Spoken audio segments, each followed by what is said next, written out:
Assalamualaikum warahmatullahi wabarakatuh, teman pecinta sejarah. Berjumpa lagi dengan saya Anissa Amisani. Seperti biasa, kita ada di episode Bacain Sejarah dan hari ini kita akan membahas tentang kronologi sejarah tahun 621 Masehi.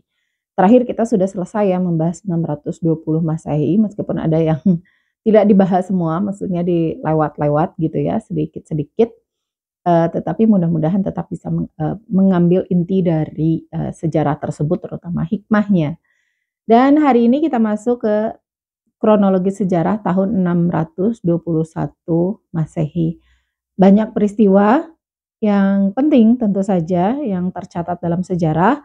Ada dua dari dunia Islam dan ada dua juga dari luar dunia Islam. Dari dunia Islam ada peristiwa Baiat Aqobah pertama, kemudian ada dakwah dan pengajaran Islam oleh Mus'ab bin Umair radhiyallahu anhu bagi warga Yathrib. Dua peristiwa dari luar dunia Islam adalah penobatan Sintila sebagai Raja Visigot. Ia merebut kembali Hispania Selatan dari cengkraman Bizantium. Lagi-lagi ya, kalau dari luar dunia Islam itu pada tahun-tahun ini, pada abad-abad ini itu tidak lepas dari kerajaan besar, dua peradaban besar di dunia pada saat itu, yaitu peradaban Persia, Sasan, dan Romawi Bizantium. Kemudian yang kedua adalah perjanjian damai antara Romawi Bizantium dan bangsa Afar di Semenanjung Balkan. Heraklius leluasa mempersiapkan pasukan di Asia Kecil untuk melawan Persia. Dan mari kita masuk ke peristiwa yang pertama, yaitu Baiat Aqobah pertama. Seperti biasa saya mengambil sejarah yang dibacakannya, ambil bukunya itu dari Kelengkapan Tarikh Munawwar Khalil. Bukunya yang ini, kalau teman-teman mau tahu. Bukunya yang ini, dan ini diterbitkan oleh Gema Insani Press. Baiat Aqobah yang pertama ada di halaman 399. Baiat Aqobah yang pertama, setelah keenam orang tersebut kembali ke Madinah, mereka menyiarkan keislamannya kepada seluruh penduduk Madinah, sekaligus mengembangkan seruan Nabi Muhammad SAW ke tengah-tengah masyarakatnya. Mereka menceritakan adanya seorang Nabi dan Rasul terakhir yang dibangkitkan di kota Makkah. Oleh sebab itu, nama Nabi Muhammad SAW menjadi terkenal di kalangan penduduk Madinah, padahal Nabi Muhammad SAW belum pernah datang ke sana. Dan enam orang ini adalah di atasnya ada ya As'ad bin Zurarah dari Bani An-Najjar, Rafi bin Malik, Auf bin Harith, Qutbah bin Amir, Uqbah bin Amir, dan Jabir bin Abdiwah. Yang nanti akan terus-terusan terdengar namanya itu adalah As'ad bin Zurarah. Ini As'ad bin Zurarah itu nanti sampai kisah-kisah berikutnya di Madinah ini suaranya nama ini tetap terdengar ya, tetap ada. Pada musim haji berikutnya, yaitu pada tahun ke-12 dari kenabian atau tepatnya tahun haji di Masehinya itu 621 Masehi. Sebagaimana telah mereka janjikan sendiri, berarti kalau 12 kenabian ini sekitar 1 tahun sebelum hijrah. Sebagaimana telah mereka janjikan sendiri, 5 dari 6 orang tersebut datang lagi ke Makkah bersama dengan kawan-kawan mereka dari Yathrib sebanyak 7 orang. Jadi mereka berjumlah 12 orang. Dari 12 orang itu, 2 orang dari golongan Aus dan 10 orang dari golongan Khazraj. Adapun nama-nama mereka adalah As'ad bin Zurarah, ini yang tadi ikut ya. Yang 6 orang masuk Islam di awal itu ya, As'ad bin Zurarah itu ikut kembali. Kemudian Rafi bin Malik ini juga sama, Auf bin Haris, Qutbah bin Amir, dan Uqbah bin Amir. Ini yang 5 orang yang ikut juga, yang 5 dari 6 orang yang pertama banget masuk Islam di tahun sebelumnya, di tahun 620 Hijriah. 620 Masehi. Berikutnya adalah Mu'az bin Haris dari Bani An-Najjar, Zakwan bin Abdu Qais Khazraj, Yazid bin Sa'labah Khazraj, Ubadah bin Samit Khazraj, Abbas bin Ubadah Khazraj juga, kemudian Abdul Halim bin Taihan dari Aus, dan Uwaim bin Saidah dari Aus. Setelah mereka berada di bawah Bukit Aqobah, Nabi Shallallahu Alaihi Wasallam membaca sebagian ayat-ayat Al-Quran kepada mereka. Mereka kemudian menyatakan percaya atas surah Nabi Shallallahu Alaihi Wasallam dan masing-masing dibeat oleh Nabi Shallallahu Alaihi Wasallam. Beat ini dalam kitab-kitab tarikh disebut dengan Baiat Aqobah karena diadakan di nama tempatnya itu adalah Aqobah. Ini perbedaannya ya, kalau yang di musim haji sebelumnya itu yang 6 orang masuk Islam, itu hanya masuk Islam saja, tidak ada beat. Beat itu tidak ada sumpah setia. Tidak ada perjanjian yang dilakukan antara orang Madinah, orang Yasrib dengan Rasulullah. Sementara di Beat Aqobah ini memang ada beat, ada sumpah setia, ada perjanjian yang yang mengikat antara di satu sisi adalah Rasulullah SAW dan di sisi keduanya adalah yang 12 orang ini. Isi dari beatnya itu adalah: 1. Hendaklah kamu sekalian menyembah kepada Allah yang Maha Esa, dan janganlah kamu mempersekutukannya dengan sesuatu apapun. Yang kedua, janganlah kamu mengambil hak orang lain tanpa izin. 3. Janganlah kamu melakukan zina. 4. Janganlah kamu membunuh anak-anak. 5. Janganlah kamu berdusta dan berbuat kedustaan. 6. Janganlah kamu menolak perkara yang baik.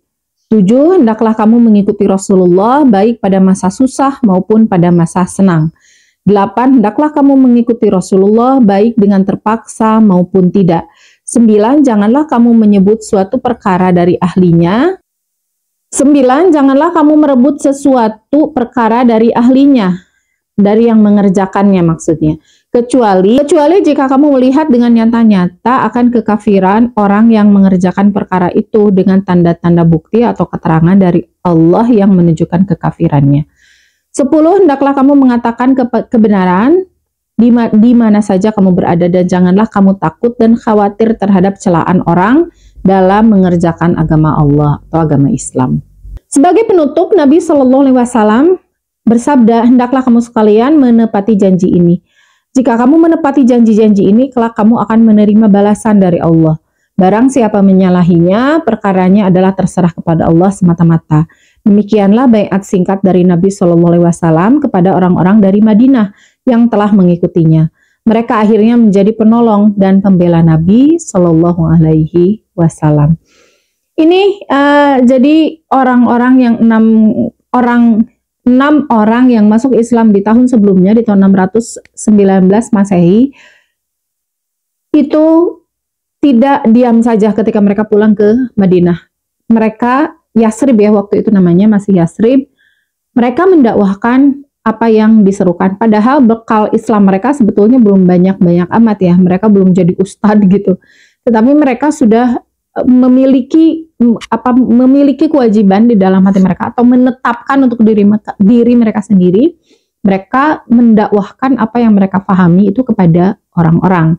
Dan hasilnya di tahun berikutnya 12 orang yang mau berangkat di tahun berikutnya. Jadi bertambah. Dari 6 orang menjadi 12 orang, berarti 2 kali lipatnya tuh dalam setahun mereka berdakwah ya. 12 orang ini dikurang 5 berarti dengan yang ikut tahun yang lalu, berarti ada 7 yang baru. Itu 2 kali lipat lebih hasil dakwah dari 6 orang yang pertama tadi. Hasil dakwah dari As'ad bin Zurarah dan teman-teman yang 5 orang. Itu berdakwah, kemudian hasilnya membawa 7 orang yang baru di tahun berikutnya. Dan 7 orang yang baru ini bukan bukan 7 orang yang sembarangan ya, tapi 7 orang yang memang sudah mau bergerak gitu. Yang bukan sekedar ikut ngaji aja, tapi mereka yang sudah mau berdakwah, sudah mau bergerak. Karena bukan di sini, bukan di beat ini ya, bukan hanya ibadah untuk diri sendiri saja yang disebutkan, tetapi juga untuk mengatakan kebenaran, untuk mengikuti Rasulullah baik terpaksa atau tidak gitu. Berarti poin itu menunjukkan bahwa orang-orang ini siap untuk bersama Rasulullah SAW gitu ya, meskipun di situ sama sekali belum dibicarakan apa yang akan Rasulullah lakukan memangnya gitu. Dan siap juga untuk tidak takut, tidak khawatir celaan, tidak takut disiksa kalau mereka mengerjakan agama Allah. Kalau tidak ada rasa tidak boleh takut lagi gitu. Dan ini orang-orang yang memang sudah, artinya orang-orang 12 ini adalah orang-orang memang sudah siap untuk bergerak gitu. Lalu ke kisah berikutnya, masih di tahun yang sama, itu adalah pengiriman mubalik Rasulullah SAW ke Yasrib. Di halaman berikutnya, di halaman 401. Menurut riwayat, 5 orang dari 12 orang tersebut, yaitu Mu'az bin Haris, Zakwan bin Abu Qais, Ubadah bin Samit, Yazid bin Sa'labah, dan Abbas bin Ubadah menetap di Mekah dan tidak kembali ke Madinah sampai Nabi SAW hijrah ke Madinah. Berarti sisa 7 orang ya, 7 orang yang kembali ke Madinah, 5 orangnya itu belajar dengan Rasulullah, mesantren lah di Makkah sampai Rasulullah hijrah. Dan itu waktunya tidak lama. Tidak lama, ini kan 621 ya. Dan hijrah itu tahun 622 Masehi, berarti hanya berselang 1 tahun. Jadi mereka mesantren full bersama Rasulullah itu 1 tahun sampai hijrah. Dan ya kita lanjut ya. Sepulang mereka ke Madinah, selang beberapa waktu Nabi kedatangan 2 orang utusan dari golongan Aus dan Khazraj, masing-masing Mu'az bin Afra dan Rafi bin Malik. Ini Mu'az bin Afra itu dari dari suku Aus, dan Rafi bin Malik dari suku Khazraj. Keduanya diutus oleh kaumnya masing-masing yang sudah memeluk Islam di Madinah. Nah, jadi teman-teman, setelah mereka pulang, udah selesai nih musim haji, Baiat Aqobah udah selesai, mereka udah balik lagi ke Madinah, ke Yasrib. Tapi selang beberapa waktu, ternyata tidak disebutkan beberapa waktunya berapa lama, tetapi biasanya kalau selang beberapa waktu berarti di jangka waktu yang tidak lama setelah itu. Nabi kedatangan 2 orang utusan, 2 orang dari masing-masing suku Aus dan suku Khazraj. Mu'az bin Afra dari suku Aus, Rafi bin Malik dari suku Khazraj. Dua-duanya diutus bertemu Rasulullah nih. Ternyata mereka mengabarkan bahwa sudah ada di Madinah orang-orang yang masuk Islam. Sinar Islam sudah mulai terbit di kota Yasrib dan sekelilingnya. Mereka menyampaikan pula kepada Nabi SAW tentang adanya perselisihan di antara orang-orang Islam sendiri dalam hal imam sholat jamaah bagi golongan Aus dan golongan Khazraj. Mereka berebut soal imam sholat. Golongan Aus dalam sholat jamaah tidak mau diimami oleh orang Khazraj. Sebaliknya, golongan Khazraj tidak senang berimamkan orang yang berasal dari golongan Aus. Oleh karena itu, kedua kaum mengutus orangnya masing-masing untuk menghadap Nabi SAW. Mereka meminta agar Nabi SAW segera mengirimkan orang yang dapat dipercaya ke Madinah untuk menjadi imam sholat dan memberi pelajaran tentang agama Islam kepada orang-orang yang telah memeluknya atau kepada orang-orang yang belum dan hendak memeluk Islam. Karena permohonan mereka sangat penting, Nabi SAW segera mengirim ke Madinah 2 orang mubalik Islam yang dapat dipercaya kepandaiannya dalam hal hukum-hukum Islam dan bacaan Al-Qur'annya dan ketaatannya kepada Allah dan Rasulnya. Kedua orang itu adalah Mus'ab bin Umair dan Abdullah bin Umi Maktum. Jadi 2 orang ya, bukan hanya Mus'ab bin Umair, tapi 2 orang yaitu Mus'ab bin Umair dan Abdullah bin Umi Maktum. Setelah kedua sahabat itu sampai di Madinah, mereka menjadi imam sholat jamaah dan mubalik Islam yang mengajarkan penduduk Madinah agama Islam. Ini ada dua hal yang saya garis bawahi yang penting banget ya. Mereka kan bertemu di Aqobah itu nggak lama. Maksudnya bukan pesantren yang bertahun-tahun gitu. Ini dalam jangka waktu yang sebentar aja. Mereka berbeat belajar agama Islam tidak lama. Tetapi yang luar biasa dari orang-orang ini adalah satu, mereka itu cepat nangkep berarti ya. Kan bacaan sholat itu ya meskipun mereka orang Arab, mereka paham gitu. Tapi kan gerakannya itu, kan bacaan sholat itu ada bahasanya itu pakem ya. Ya meskipun dalam bahasa yang sama, tapi kan susunan suku katanya itu nggak boleh dirubah kan kalau bacaan sholat gitu. Tidak boleh sesuai pemahaman sendiri. Oh karena pemahaman karena saya paham bacaannya, ya pokoknya mah intinya kayak gitu bacaannya beda-beda dikit. Ya nggak bisa gitu. Tapi mereka langsung hafal.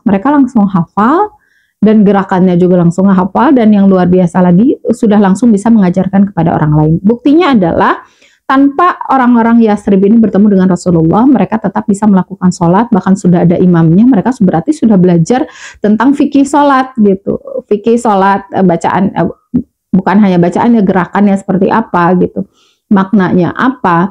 Mereka bisa mengajarkan kepada yang lain, jadi imam juga, dan berjalanlah kegiatan-kegiatan keagamaan, terutama sholat di Yasrib gitu, meskipun belum keseluruhan Yasrib waktu itu ya, hanya baru beberapa orang saja, baru sebagian saja. Itu yang pertama. Yang kedua, ini saya kira manusiawi ya, permusuhan yang sudah terpupuk sampai 120 tahun, bahkan terjadi perang, terjadi pertumpahan darah, mungkin ada orang sini yang mati di perang dibunuh oleh orang sana yang mati dibunuh oleh orang sini gitu. Terjadi pertempuran panjang, mungkin ada orang tuanya yang terbunuh, mungkin ada kakaknya, ada suaminya, ada keluarganya gitu ya, yang terbunuh oleh suku oleh musuh mereka, yang Aus oleh Khazraj, yang Khazraj oleh Aus gitu. Jadi tidak mudah memang menghapus kebencian itu gitu. Kalaupun mereka sudah tidak benci, tetap aja di hati ada yang mengganjal, ada yang tidak sreg gitu ketika sholat dipimpin oleh kaum yang dia tidak sukai gitu. Dan ini ya wajar-wajar saja gitu. Nah, manusiawi lah, butuh proses gitu. Dan usaha mereka untuk mendatangi Rasulullah dan memecahkan masalah mereka udah nggak perang lagi, tapi masih ada gitu, ada di dalam hati mereka tuh ada ganjalan gitu.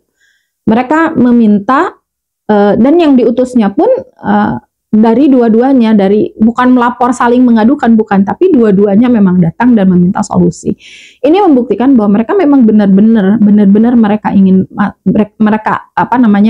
ingin hidup di dalam Islamnya benar-benar, mereka ingin menghapus kebencian mereka itu, mereka memang benar-benar gitu, sungguh-sungguh. Maka oleh Rasulullah SAW ini memang diberi solusi yang terbaik gitu ya. Mereka meminta membalik, maka oleh Rasulullah, ini kan kalau dari Mekah tidak akan dong mereka saling bertengkar lagi, saling ada ganjalan lagi gitu. Akhirnya ya memang diutuslah dua orang yang sangat hebat. Kenapa Mus'ab bin Umair dan Abdullah bin Ummi Maktum? Saya tidak tahu apakah ada di tulisan berikutnya ya. Penduduk Madinah makin hari makin banyak yang masuk Islam. Antara golongan Aus dan Khazraj makin banyak persatuan dan perdamaiannya, hingga akhirnya musnahlah rasa pertentangan dan permusuhan dari hati mereka masing-masing. Penyiaran agama Islam di Madinah makin hari makin bertambah pesat kemajuannya.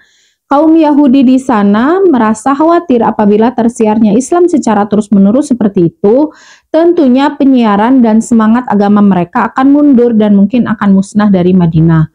Oleh karena itu, tiap hari Sabtu mereka mengadakan keramaian di suatu tempat yang telah ditentukan dengan maksud hendak menunjukkan syair agama mereka. Nah, meskipun tidak jauh ya dengan apa yang dilakukan oleh Quraisy. Kalau orang Quraisy itu kan mereka menyiksa, memboikot dan sebagainya, menghalangi dengan berbagai cara, dari mulai iming-iming kesenangan sampai siksaan, sampai kematian, bayang-bayang kematian.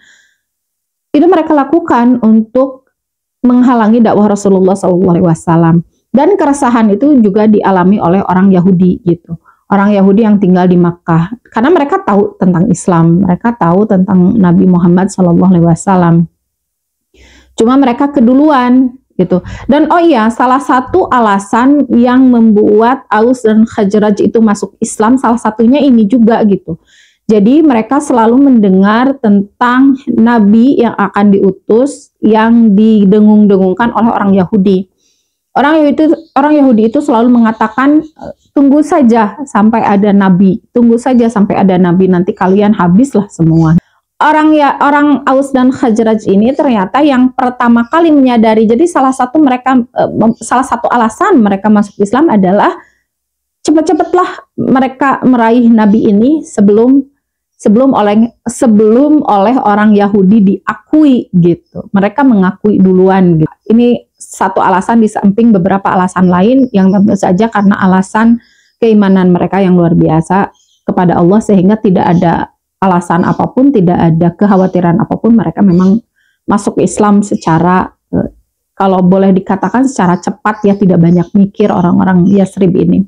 Dan mereka punya kekhawatiran yang kurang lebih sama dengan Quraisy gitu. Tapi kan kalau orang Quraisy itu caranya itu kejam gitu. Tapi kalau orang Yahudi ini dia karena bukan orang situ, orang Yahudi itu pendatang. Beda dengan orang Quraisy itu yang memang dia itu tinggal di situ dan rakyatnya gitu yang masuk Islam. Tapi kalau Yahudi kan tidak ya. Yahudi itu semua orang tahu bahwa Yahudi tinggal di situ itu sebagai pendatang, bukan penduduk asli.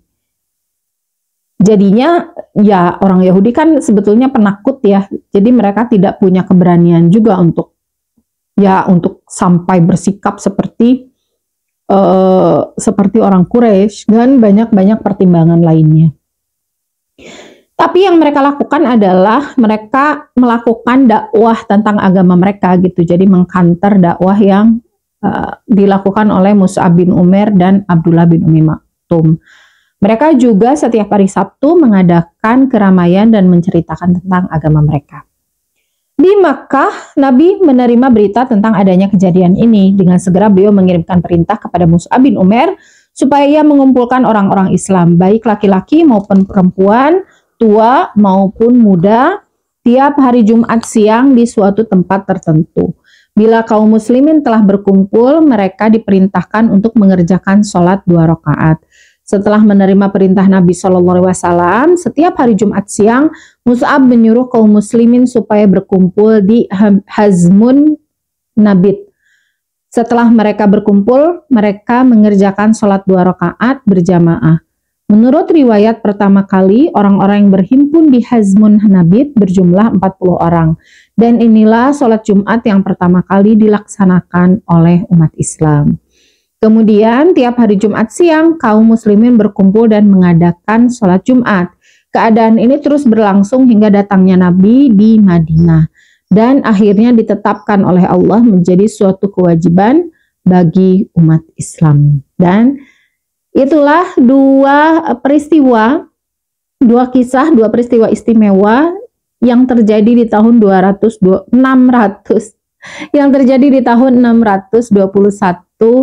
Masehi. Dua peristiwa besar yang membuka gerbang dakwah ya Nabi SAW nanti akan menyebar ke seluruh dunia, ke pelosok-pelosok rumah di seluruh dunia hingga sampai ke rumah kita di Indonesia. Dan saya ingin menjelaskan mungkin di video berikutnya ya, sebelum bicara ke pergantian kerajaan di Visigoth dan perjanjian antara Romawi Bizantium dengan bangsa Afar. Saya ingin bicara dulu bukan masalah biografi tentang siapa sih Mus'ab bin Umair ini. Kenapa sih Mus'ab bin Umair sampai diutus oleh Rasulullah ke Madinah? Kenapa dia yang dipilih gitu? Di antara para sahabat-sahabat lain yang hebat gitu. Kenapa bukan yang lain? Kenapa Mus'ab? Dan kenapa Abdullah bin Umi Maktum? Tapi akan dibahas di video berikutnya, di 2 video yang berbeda tentang biografi kedua sahabat hebat ini. Terima kasih hari ini sudah menyimak teman-teman semua. Mohon maaf atas kesalahan. Wassalamualaikum warahmatullahi wabarakatuh.